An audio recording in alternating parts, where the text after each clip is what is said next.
चलो gas open करना पड़ेगा आप मुझे।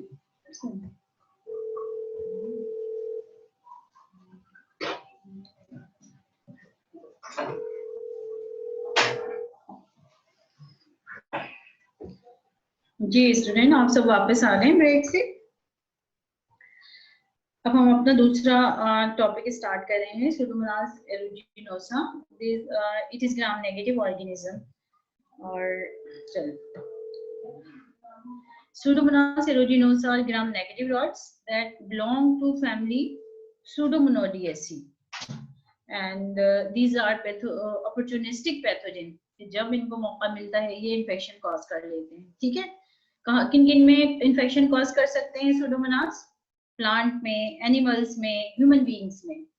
यूबिक्विटस माइक्रो ऑर्गेनिज्म है, हर जगह ये पाए जाते हैं। ऐसे वेट एनवायरनमेंट जहाँ पे भी जरा सा भी मॉइस्ट होगा ये वहाँ इजीली ग्रो कर सकते हैं। इसलिए हॉस्पिटल में बहुत ज्यादा जगहों पे ये ग्रो कर सकते हैं, जहाँ पे भी आपके सिंक्स हैं, वाटर टैप्स हैं, और ऐसी सारी मॉइस्ट एरिया जो है इनके लिए फेवरेबल है इनकी ग्रोथ के लिए। इसके अलावा इनएनिमेट ऑब्जेक्ट पे भी ये ग्रो कर सकते हैं, इन्वायरमेंट में भी ग्रो कर सकते हैं। एरोबिक हैं, नॉन फर्मेंटर हैं, ऑक्सीजन रिक्वायर्ड होती है इनको ग्रो करने के लिए, और लैक्टोज को, शुगर को फर्मेंट नहीं करते। इसके अलावा सुडोमोनास की एक प्रॉपर्टी है इंपॉर्टेंट कि ये बहुत कम अमाउंट, ट्रेस अमाउंट में भी ये जो है अपनी ग्रोथ को कर सकते हैं। इसके अलावा हॉस्पिटल इन्वायरमेंट में हमने डिस्कस किया कि हर जगह जहां जहां मॉइस्ट एरिया इसको मिलेगा ये वहां पे इजीली ग्रो कर जाएगा।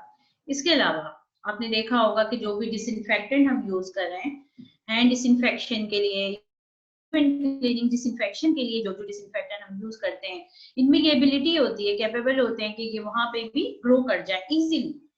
इसके अलावा जो हम डिटर्जेंट यूज कर रहे हैं, सोप सॉल्यूशन यूज कर रहे हैं, एंटीसेप्टिक्स यूज कर रहे हैं, उनमें भी ये ग्रो करने की एबिलिटी रखते हैं।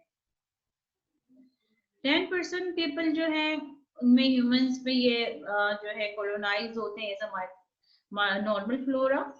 कोलोन में भी ये कोलोनाइज हो सकते हैं इजीली। इम्यूनोसप्रेसिव पेशेंट जैसे कि हमारे कैंसर के पेशेंट्स होते हैं, या सर्जिकल सर्जरी के साथ पेशेंट होते हैं, और कैंसर पेशेंट में जिनका न्यूट्रोफिल काउंट लेस देन 500 हो तो उनमें ये इजीली जो है इन्फेक्शन कॉज कर सकते हैं। इनके लिए बहुत लीथल होता है।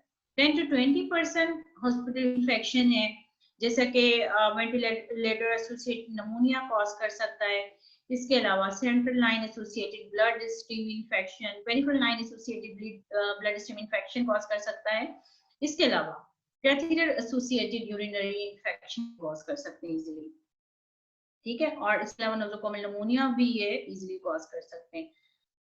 अपर रेस्पिरेटरी ट्रैक्ट में ह्यूमन बीइंग के ये कोलोनाइज हो जाते हैं इजीली, और ऐसे पेशेंट जो कि वेंटिलेटर पे हों और वेंटिलेटेड पेशेंट हैं, ट्यूबिंग उनको अटैच है तो उसमें इजीली कोलोनाइज रहते हैं। इसके अलावा जो मेडिकेशंस यूज की जाती हैं पेशेंट पे, आईवी फ्लूइड्स हैं, डिस्टिल्ड वाटर्स हैं, उसमें भी ये ग्रो कर सकते हैं इजीली।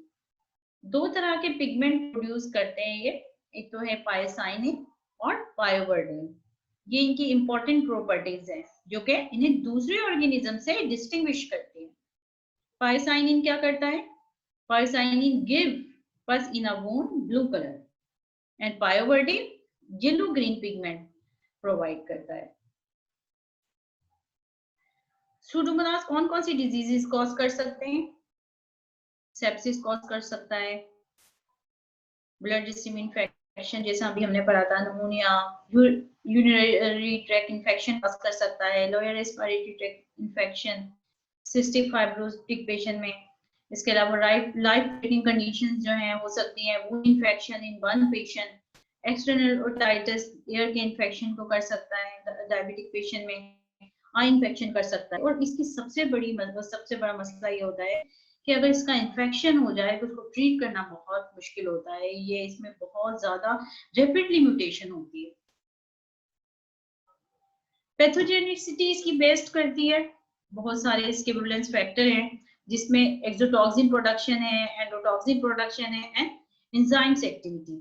जो भी इसके एंजाइम प्रोडक्शन है वो ये सब डिफरेंट तरीके से होस्ट सेल के लिए विरुलेंस कॉज कर सकते हैं। एक्सोटॉक्सिन ए क्या करता है? हिंडर्स प्रोटीन ट्रांसलेशन, यानी कि प्रोटीन ट्रांसलेशन को रोक देता है, ब्रेक डाउन कर देता है होस्ट सेल की। और एक्सोटॉक्सिन क्या करता है? मेम्ब्रेन डिग्रेडेशन और सेल डेथ भी कर सकता है। और endotoxin cause septic shock patient में इजीली कॉज कर सकता है। और एक्सोटॉक्सिन कॉज टिश्यू नेक्रोसिस, जैसे कि डायबिटिक पेशेंट में आपने देखा होगा कि जो उनके वुंड्स होते हैं, नेक्रोसिस हो रही है, तो ये इजीली वहां पे, और देखा होगा कि ग्रीनिश कलर के इनके वुंड नजर आ रहे होते हैं। तो ये तो इसके पिगमेंट की वजह से इनको देख के भी जो है, कल्चर भी ना करवाएं तो देख के भी जो है इसको आइडेंटिफिकेशन की जा सकती है। इसके अलावा साइन जो है इलास्टेज एंड प्रोटीएस, ये क्या करते हैं? ये माइक्रो ऑर्गेनिज्म की एंट्री वो सेल में इसको फैसिलिटेट करते हैं। ब्लडस्ट्रीम इन्फेक्शन जो है ये बहुत इजीली कॉज कर सकते हैं इसकी वजह से। पायोसाइनिन डैमेज लाइसीलिया को म्यूकोजल मेम्ब्रेन, अभी हमने पढ़ा था कि रेस्पिरेटरी ट्रैक्ट में जो सील और लाइक स्ट्रक्चर होते हैं जो ऑर्गेनिज्म की एंट्री को रोकते हैं, लेकिन ये जो सूडोमोनास है ये पायोसाइनिन पिगमेंट प्रोड्यूस करता है, जहां पे वो उस होस्ट डिफेंस मैकेनिज्म को जो है वो ओवरकम कर लेता है। इसके अलावा एक और सिस्टम होता है टाइप 3 सिक्रीशन सिस्टम। तो ये डायरेक्टली इसका काम ये होता है कि ट्रांसफर करता है टॉक्सिन को ह्यूमन सेल्स में, और ये एंटीबॉडी जो प्लाज्मा सेल प्रोडक्शन कर रही होती है एंटीबॉडी को, जो कि एंटीजन पे फाइट करती है, वो उसको भी ओवरकम कर लेती है। ये सारे डिफरेंट इसकी विरुलेंस फैक्टर हैं जो कि ह्यूमन सेल्स पे, होस्ट सेल पे अफेक्टेड होते हैं। एक और इसकी इंपॉर्टेंट प्रॉपर्टी है एंटीबायोटिक रेजिस्टेंट। एंटीबायोटिक रेजिस्टेंट इसकी किस वजह से हो सकती है? Due to biofilm formation. Biofilm formation आपने देखी होगी, अगर जैसा कि अगर हम किसी बाल्टी में पानी रखते हैं या किसी जग में पानी रखते हैं और काफी दिनों तक छोड़ दें उसको, 3-4 दिन तक रख के छोड़ दें, आपने देखा होगा कि उसके साइड्स पे, उसके सराउंडिंग में स्टिकी लेयर बन जाती है। तो ऐसी मॉइस्ट एरिया में या वेट एरिया में ये बहुत तेजी से ग्रो करते हैं, और इस बायोफिल्म वजह से ये बहुत जल्दी रेजिस्टेंट एंटीबायोटिक प्रोवाइड कर लेते हैं। एंटीबायोटिक पहुंच ही नहीं पाती है। तो इसी तरह जैसे अगर हम पेशेंट हैं हमारे को, अगर सेटाइन पास हुई हुई, कैथेटराइज हुए हैं, तो उसकी सारी बायोफिल्म बना लेते हैं। ठीक है, उस वक्त तो ये बायोफिल्म वहां पे कुछ नहीं, लेकिन अगर ज्यादा मैनिपुलेशन कर रहे हैं सेंट्रल लाइन की, ठीक है, बार बार हैंड हाइजीन नहीं कर रहे हैं जब हम इसको बिफोर और आफ्टर हैंडलिंग, तो ये ऑर्गेनिज्म इंट्रोड्यूस भी हो सकते हैं ब्लड स्ट्रीम में, और वहां पे लाइफ थ्रेटनिंग इन्फेक्शन को कॉज कर सकते हैं। क्लिनिकल फाइंडिंग्स क्या क्या है इसकी? एक तो यूटीआई होगा पेशेंट को, ठीक है, वुंड इन्फेक्शन, और इसकी वजह से मोर्टेलिटी जो है वो 50% तक बढ़ जाती है। एंडोकार्डाइटिस हो सकता है, अभी हमने डिस्कस किया था, एक्सटर्नल ओटाइटिस, और इसके अलावा फोलिकुलाइटिस हो सकता है, जो स्विमर्स होते हैं वो भी ज्यादातर पानी में रहने की वजह से हेयर फॉलिकल्स का इन्फेक्शन हो जाता है। ऑस्टियोकॉन्ड्राइटिस, बोन्स के इन्फेक्शन हो सकते हैं, आई के इन्फेक्शन इजीली हो सकते हैं। लेबोरेटरी डायग्नोस कैसे इसको लेबोरेटरी में कंफर्म किया जाता है? जब एक तो ये नॉन लैक्टोज फर्मेंटर्स है, ग्लूकोज को, शुगर को जो है ये ब्रेक डाउन करके एनर्जी को नहीं करता। कलरलेस कॉलोनी देता है। जब भी हम इसको आइडेंटिफाई माइक्रोस्कोपिक एग्जामिनेशन करें, माइक्रोबायोलॉजिकल इसके बायोकेमिकल टेस्ट करें, तो पता चलता है कि भाई अगर हम इसको ग्रो करा रहे हैं मेकॉन की एगार पे और ये भी एगार पे, तो ये कलरलेस जो है वो कॉलोनी देगा। ऑक्सीडेस पॉजिटिव होता है, मींस के ऑक्सीजन को यूज करता है इलेक्ट्रॉन ट्रांसपोर्ट सिस्टम में फॉर रेस्पिरेशन के लिए, और ये सारे के सारे aerobic bacteria mostly oxidase positive होते हैं जो कि ऑक्सीजन को यूटिलाइज करते हैं। ठीक है, मेटेलिक ग्रीन शीन देता है TSI एगार पे। जब लेबोरेटरी में इसको ग्रो कराते हैं तो एक कारपेट, ग्रीन कारपेट जैसे हम देखें उसकी अपीयरेंस होती है इस तरह से प्लेट में, ग्रीन कारपेट की तरह से ऐसा लगता है कि पूरा ग्रो कर जाता है। ब्लू ग्रीन पिगमेंट होते हैं न्यूट्रिएंट एगार पे अगर हम इसको कराएं, तो ये सारे इसके बायोकेमिकल टेस्ट हैं जो कि इसको आइडेंटिफाई करने में हेल्प करते हैं। इसके अलावा फ्रूटी एरोमा देता है, फ्रूटी स्मेल। अगर हम इसकी प्लेट्स को सूंघे तो उससे ही पता चल जाता है कि ये सूडोमोनास की ग्रोथ है। और कंफर्म डायग्नोसिस की बायोकेमिकल टेस्ट के जरिए जो कि बैक्टीरियोफाइट टाइपिंग के लिए करते हैं। तो इसको बैक्टीरियोफाइट टाइपिंग को बस आपको एक कॉन्सेप्ट होना चाहिए कि इसकी ये स्मेल्स होती हैं इस तरह के, और ये आपको उसका इतना लेबोरेटरी डायग्नोस्टिक पर्पस के लिए कर रहे हैं। तो इसका आपके लिए जरूरी है प्रिवेंशन, कि हमें प्रिवेंशन किन किन चीजों की करनी है। Pseudomonas resistant to many antibiotics. क्यों? क्योंकि हमने भी कहा था कि भाई एक तो ये बायोफिल्म बन जाती है और ये जो है बहुत प्रॉब्लम क्रिएट करती है एंटीबायोटिक रेजिस्टेंट में। तो इसमें ड्रग ऑफ चॉइस होती है एक तो piperacillin with combination of tazobactam, या ट्राइकर्सिलिन विद कैल्वुलिनेट, या फिर अमाइनोग्लाइकोसाइड एमिकासिन जैसे जेंटामाइसिन की कॉम्बिनेशन में देते हैं।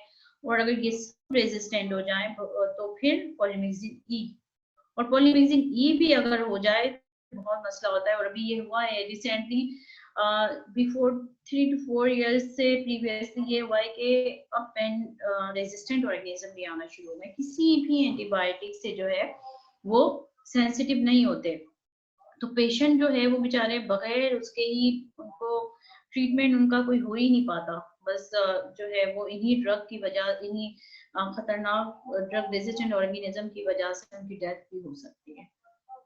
और अगर सिप्रो यूटीआई है तो हम उसमें फिर सिप्रोफ्लॉक्सासिन भी दे सकते हैं। सही है, तो हमें ज्यादा से ज्यादा ये कोशिश करनी चाहिए कि जो भी हमारे इम्यूनो कम्प्रोमाइज पेशेंट है, सही, उनमें हमें सारी प्रिवेंटिव मेजर्स, हमारा personal protective equipment, hand hygiene, equipment cleaning, disinfection, environment cleaning, disinfection पे बहुत ज्यादा फोकस होना चाहिए हमारा। इसके अलावा जो भी लाइंस है पेशेंट की, जैसे कि सेंट्रल लाइंस है, कैथीटर है, आईवी, बहुत ज्यादा लॉन्ग पीरियड्स के लिए इसको नहीं रखना चाहिए। और बार बार भी ये नहीं कि आप लगा रहे हैं, निकाल रहे हैं, फिर लगा रहे हैं, क्योंकि मैनिपुलेशन से भी जो है ऑर्गेनिज्म इंट्रोड्यूस होने के चांसेस बढ़ जाते हैं। सही है, इसके अलावा अगर बर्न पेशेंट हैं तो उसमें भी हमें ये सारी क्लीनिंग, डिसइंफेक्शन और इन सब चीजों पे फोकस करना होता है। सही, तो ये थोड़ा सा सूडोमोनास के बारे में डिस्क्रिप्शन थी। अब हम करेंगे विब्रियो कोलेरा। जो हमने प्रीवियस लेक्चर में ये सारी चीजें जो डिटेल में की थी, तो अभी आपको ये सारा बहुत माइक्रोबायोलॉजी बहुत वास्ट फील्ड है। आपने देखा होगा कि इतने जो हमारे पास नॉन ऑर्गेनिज्म है वो 99% है, ओनली 1% 99% अननोन है और 1% नॉन ऑर्गेनिज्म है, जो कि पेशेंट्स में, जो ह्यूमन में इतनी ज्यादा डिजीजेस को कॉज करते हैं। और अगर हमें सारे ऑर्गेनिज्म का पता हो जाए तो हर ऑर्गेनिज्म में एक अलग मैकेनिज्म होता है, एक अलग जेनेटिक्स होती है, अलग उस पे जो है एंजाइम्स और अलग अलग चीजें काम कर रही होती हैं, जिस तरह ह्यूमन बीइंग की एनाटॉमी फिजियोलॉजी होती है, इस तरह पूरा इनमें एक सिस्टम होता है।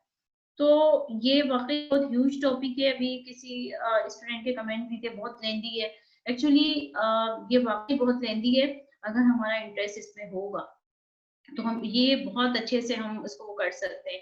आपने देखा कितना क्लोजली रिलेशन है माइक्रोब्स का ह्यूमन बीइंग के साथ, किस तरह से वो बेनिफिशियल भी हैं, हार्म भी पहुंचाते हैं।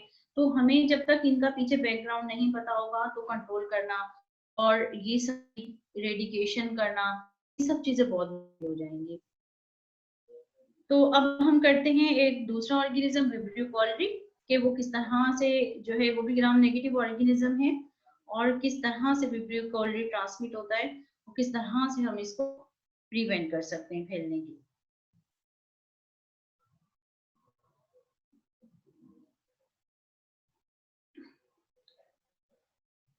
विब्रियो कोलेरी भी ग्राम नेगेटिव ऑर्गेनिज्म है और इससे क्या होता है, सेक्रेटरी डायरिया कॉज कर सकता है, जैसे कि हमने होस्ट पैरासिटिक इंटरेक्शन में पढ़ा था कि एंटी जो है सिगरेट डायरिया जो है वो ड्यू टू विब्रो कॉलरी, जिसमें कि कोलाई हैं, बैक्टर हैं, ये सारे के सारे जो है वो ये कर सकते हैं। Waterborne illnesses caused by ingesting pot of food, contaminated food के जरिए से अगर हमने कोई भी contaminated food ले लिया, contaminated water ले लिया, और वो डायरेक्ट जो है विब्रो कॉलरी कॉज कर सकता है, ठीक है।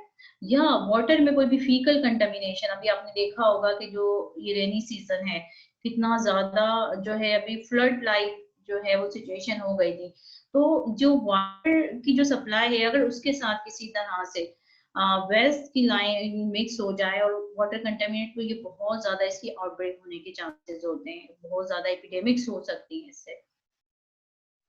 ये देखें ऐसे एरियाज, रूरल एरियाज जहाँ पे देखें सैनिटेशन कंडीशंस कैसी हैं, खाने पीने की चीजें अगर साफ ना हो, पानी अवेलेबल ना हो, हैंड वॉशिंग की फैसिलिटी ना हो, पुअर सैनिटेशन है, ये सारी जो चीजें हैं वो कॉज कर सकती हैं डायरिया।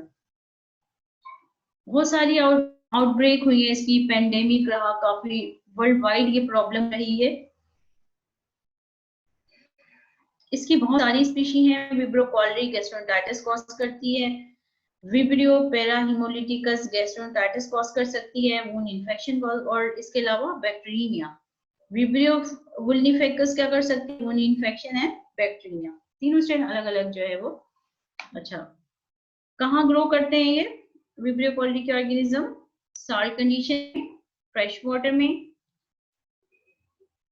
पुअर सैनिटेशन हो, और ये इंडिया में भी इसकी बहुत ज्यादा आउटब्रेक हुई है, बांग्लादेश में भी, और ट्रांसमिटेड बाय फीको ओरल रूट से। अगर हमारा वाटर या फूड जो है वो कंटेमिनेट हो जाए फीकल कंटेमिनेशन से, और ब्रेकिश वाटर में जहाँ जब बारिश का पानी खड़ा हुआ है वहां पे भी काफी अरसे तक जिंदा रह सकते हैं ऑर्गेनिज्म और मल्टीप्लाई कर सकते हैं।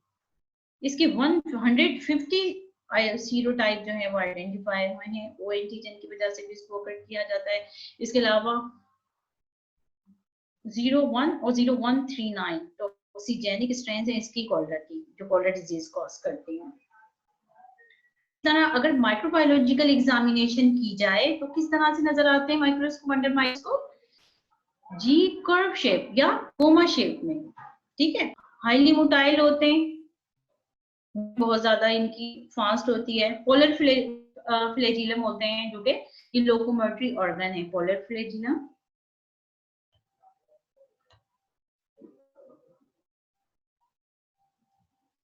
ठीक है, ये आपने देखा होगा, ये थ्रेड लाइक स्ट्रक्चर है, अगर एक तरफ है तो यूनिपोलर और दोनों तरफ होते हैं तो बाइपोलर। तो अभी इनका जो है ये इनका जो फ्लैजिलम है वो लोकोमोशन में इनकी हेल्प करता है।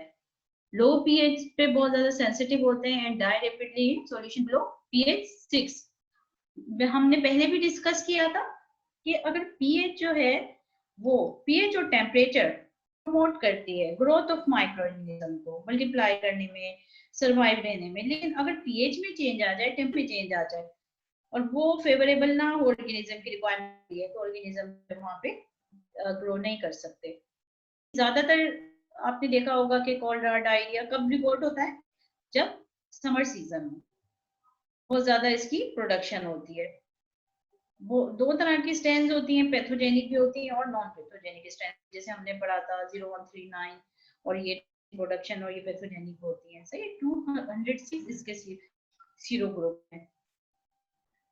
Temperature change for growth media में अगर हम इसको माइक्रोबायोलॉजी लैब में ग्रो कराएं तो उसको टेम्परेचर रिक्वायरमेंट जरूरत होती है 18 से 37 डिग्री सेंटीग्रेड पे इसको टेम्परेचर प्रोवाइड किया जाता है।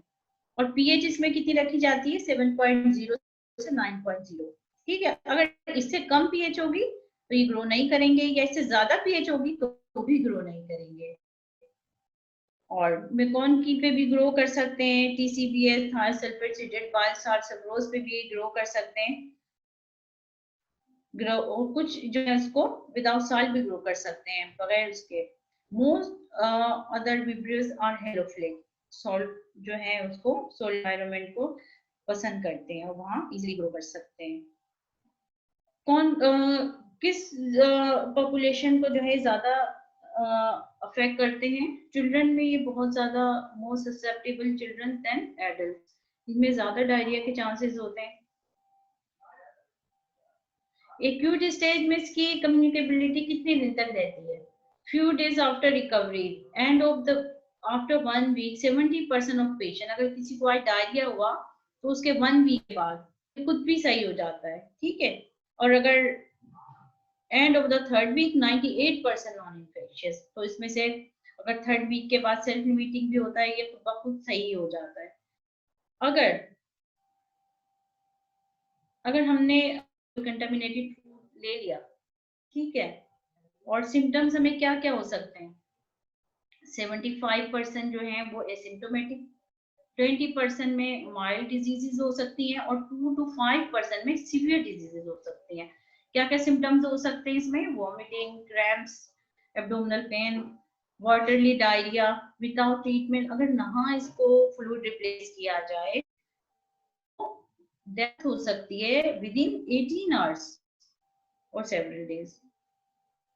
मोर सीवियर सिम्टम्स में क्या क्या होगा? अगर फ्लूइड लॉस हो जाएगा, कोल्ड ग्रेविस कहते हैं इसको, जो बहुत ज्यादा सीवियर इसके कंडीशन हो जाए, तो इसमें क्या होगा? Rapid loss of body fluid, rapid loss more than 10% of body weight, बहुत तेजी से जो है बॉडी वेट रिड्यूस होता है, डिहाइड्रेशन बहुत ज्यादा हो जाती है, शॉक में भी जा सकते हैं ऐसे patient, death within 12 hours और less, death can occur within 2 to 3 hours. अगर इसको ना ट्रीट किया जाए टाइमली, फ्लूइड को ना रिप्लेस किया जाए, ना उसको किया जाए, तो ये पेशेंट जो है बहुत ज्यादा लीथल इफेक्ट हो सकते हैं।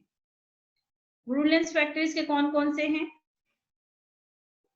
एक तो हमने पढ़ा था एंटीरोटॉक्सिन, जो आपको हमने होस्ट पैथोजेनिक इंटरेक्शन में जो सारे टॉक्सिन वगैरह पढ़ाए थे, हर ऑर्गेनिज्म की जो है विरुलेंस जो है वो उनके टॉक्सिन पे, एंजाइम्स पे जो है वो डिपेंड करती है। सही है। इसमें क्या होता है कि ग्वेनिसिन ट्राइफॉस्फेट मेम्ब्रेन, जो होस्ट सेल की मेम्ब्रेन प्रोटीन है, वो स्टक हो जाती है, और क्या होता है? CAMP, साइक्लिक एडिनोसिन मोनोफॉस्फेट, ये जो होता है पैथोजिन में बहुत ज्यादा इंक्रीज हो जाता है, और इसकी वजह से आयन चैनल जो है वो बहुत ज्यादा एक्टिवेट हो जाते हैं, और सिग्नल ट्रांसडक्शन बहुत ज्यादा बढ़ जाती है, मैसेजेस बहुत ज्यादा बढ़ जाते हैं कि भाई अब वाटर फ्लो करना है, आयन फ्लो जो है बहुत ज्यादा इनका एक्टिवेट हो जाता है, जिसकी वजह से वाटर फ्लो इंक्रीज हो जाता है। ये सारा इसका मैकेनिज्म है, ये आपको उतना डिटेल में करने की जरूरत नहीं है, ये थोड़ी डायग्नोस्टिक पर्पस के लिए जो है हमने इसको किया था, आपको एक कॉन्सेप्ट हो कि इसमें क्या हो जाता है। Should be suspected when patient with watery diarrhea। अगर आप पेशेंट का एग्जामिन करें तो उसको एग्जाम देख के भी बता सकते हैं, डिहाइड्रेट होता है, सनकिनाइज है, बॉडी वेट बहुत रिड्यूस हुआ है, और लूज वाटरी डायरिया है, तो हमें समझ जाना चाहिए कि ये जरूर विब्रियो कॉली हो सकती है। किस तरह से इसको डायग्नोज किया जाता है, कौन से स्पेसिमेन हम इसको वो करते हैं, स्टूल CSS का भेजा जाता है जिसमें विब्रियो कॉली रिपोर्ट होता है। ये सारे अभी जो है हमने पढ़ेंगे भाई, डिक्रीज जो है स्किन टर्गर, आपने देखा होगा स्किन जो है वो किस तरह बहुत ज्यादा रिंकल्स हुई भी होती हैं, चीक्स बिल्कुल अंदर की तरफ हुए हुए होते हैं, सनकिनाइज होती हैं, यूरिन प्रोडक्शन भी जो है बहुत रिड्यूस हो जाती है, म्यूकस मेम्ब्रेन बिल्कुल ड्राई हो जाती है, और ये सारे के सारे इलेक्ट्रोलाइट इम्बैलेंस हो जाते हैं। तो ये सारे के सारे जो है हम उसको पेशेंट की फिजिकल एग्जामिनेशन से भी इसको डायग्नोज कर सकते हैं। इसके अलावा अंडर माइक्रोस्कोपी किस तरह से नजर आएंगे? लुक लाइक शूटिंग स्टार्स, देखें इस तरह से स्टार्स जो हैं वो, और ग्राम स्टेन अगर करें तो red covered curve rods of bacteria, ठीक है, कर्व रोड जैसे हमने पढ़ा था कि थोड़ी सी टर्न होंगी और कर्व होंगी, रोड लाइक होंगी, और इनको हम पेशेंट के स्टूल से जो है आइडेंटिफाई करते हैं। और इसके अलावा येलो कॉलोनी देता है, ये आप देखें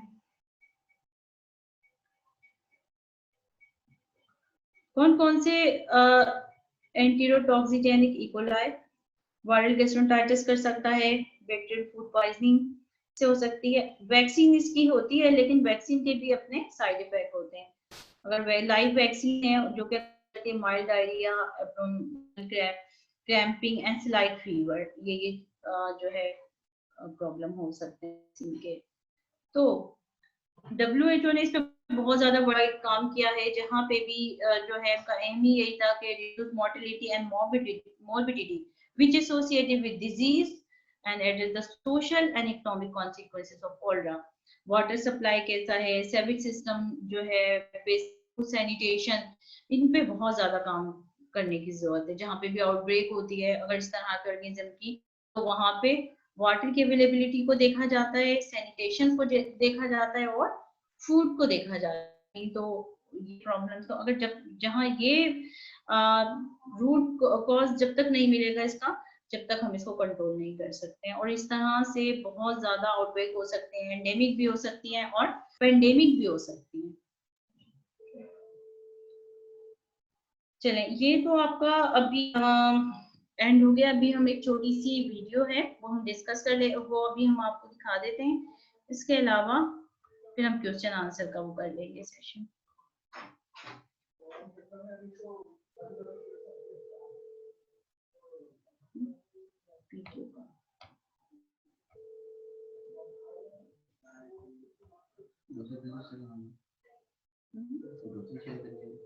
अब ये तो सेशन वीडियो करना, फिर क्वेश्चन आंसर जल्दी।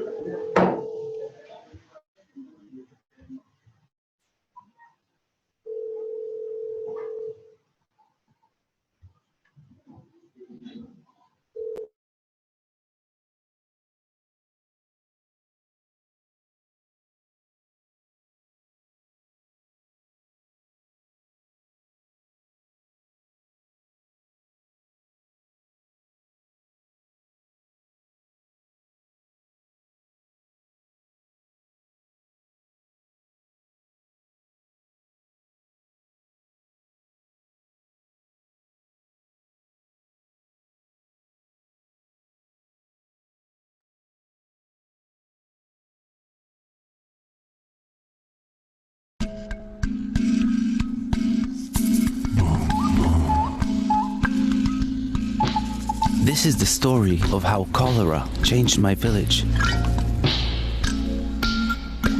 Tiny germs of cholera, too small to see, spread through the river. So small, yet so dangerous. Without realizing, women carried cholera home in the water.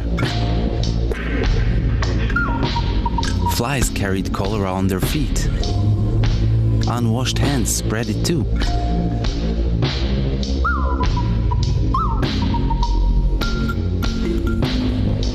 We swallowed cholera germs in our water, on our food, and on our fingers.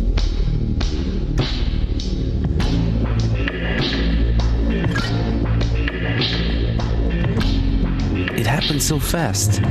By morning, my father was very sick. He had diarrhea that looked like grey water and poured out of him.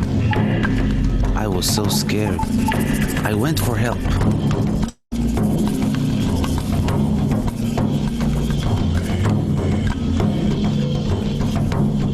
I never rode so fast. One look at my father and the nurse knew it was cholera. We had to work fast to save him. We made a special drink to help him.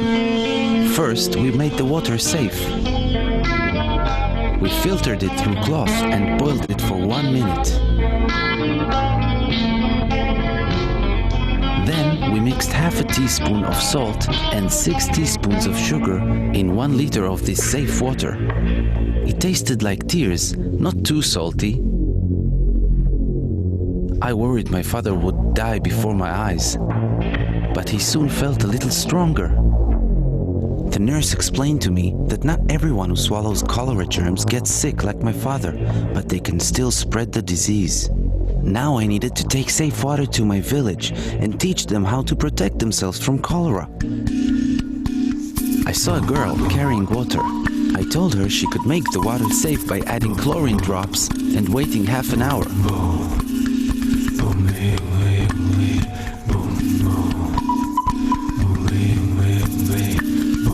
There was a man about to eat with unclean hands. I told him to always wash his hands with soap and safe water after going to the toilet. Only with clean hands could he eat safely. I saw villagers spreading cholera into our river. I told them we needed to dig latrines far from the river, at least 30 meters away. This was important to keep our village clean. I found a mother preparing unsafe food. I told her, first, we must wash our hands with safe water. Then, we had to wash and peel the food, cook it and always eat it hot, and protect it from flies. I spread the word throughout my village and ran to find my father. I was so happy to see he was better. Our village became healthy. Now we filter and boil our water to make sure it is safe. We always use latrines and always wash our hands after. Food is safe from flies, washed and peeled and cooked. And we always wash our hands before cooking and eating. We made our village safe from cholera. Spread the word. Your village can be safe too.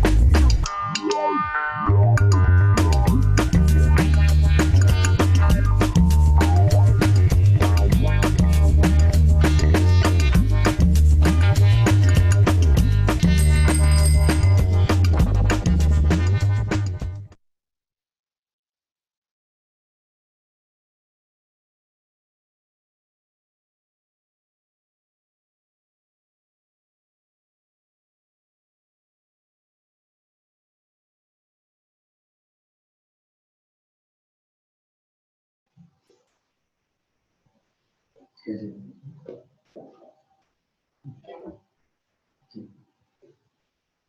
जी, अब इससे related कोई question है तो आप हमसे कर सकते हैं। देखिए, इन्फेक्शन एक्चुअली माइक्रोबायोलॉजी बहुत ज्यादा क्लोजली रिलेटेड है इन्फेक्शन कंट्रोल से। अगर हमें किसी ऑर्गेनिज्म की पीछे पता ही नहीं होगा कि रूट ऑफ ट्रांसमिशन क्या है, कहाँ पे हैबिटेट उसका क्या है, कहाँ पे ग्रो करते हैं और कहाँ कैसे उसको प्रिवेंट किया जा सकता है, तो ये एक्चुअली सारी बेसिक आपको चीजें करा रहे हैं ताकि ये कि आपके अगर बहुत डिटेल में हम अभी पैथोजेनेसिस का हम आपको ओवरव्यू दे देते हैं कि भाई टॉक्सिन प्रोडक्शन होती है जिसकी वजह से जो है ये किस तरह जो है वो इफेक्ट कर सकते हैं। तो हमें ये सारी की बहुत बाकी माइक्रोबायोलॉजी का जो सब्जेक्ट है बहुत लेंदी है, बहुत लेंदी। तो हमें being a health care worker, nurses and doctors and other health care worker, तो हमें बेसिक नॉलेज होनी चाहिए जो कि हम आपको कोशिश कर रहे हैं कि आपका कॉन्सेप्ट बिल्डअप हो जाए। और कल जो हम कवर करेंगे कि हम जो है सारे multi drug resistant organism, gram negative जो मोस्ट इम्पोर्टेंट है जिसमें एसिनोटोबैक्टर हैं, इसके अलावा ग्राम पॉजिटिव बैक्टीरिया हैं, तो उनमें कौन इम्पोर्टेंट हम आपके साथ कल शेयर कर लेंगे, ठीक है। और इंफॉर्मेटिव का लेक्चर आप लोगों के लिए ये, या इसमें और आप लोग चाहते हैं किसी और चीज की इसमें जरूरत है तो बताएं।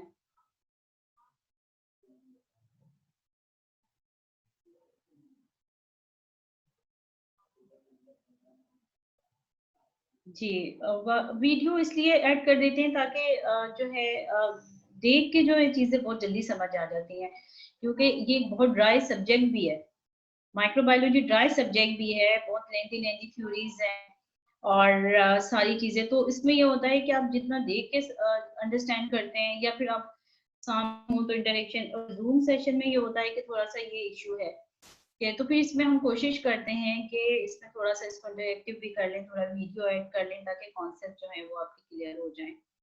तो ये बिल्कुल बेसिक चीजें हम आपके साथ करें। फिर अभी जो है 2-3 लेक्चर और हैं माइक्रोबायोलॉजी के, फिर उसके बाद आपके इन्फेक्शन कंट्रोल के सेशन शुरू हो जाएंगे। अगर इससे रिलेटेड कभी भी कोई भी क्वेश्चन हो तो आप डायरेक्ट हमसे वो कर सकते हैं, ठीक है।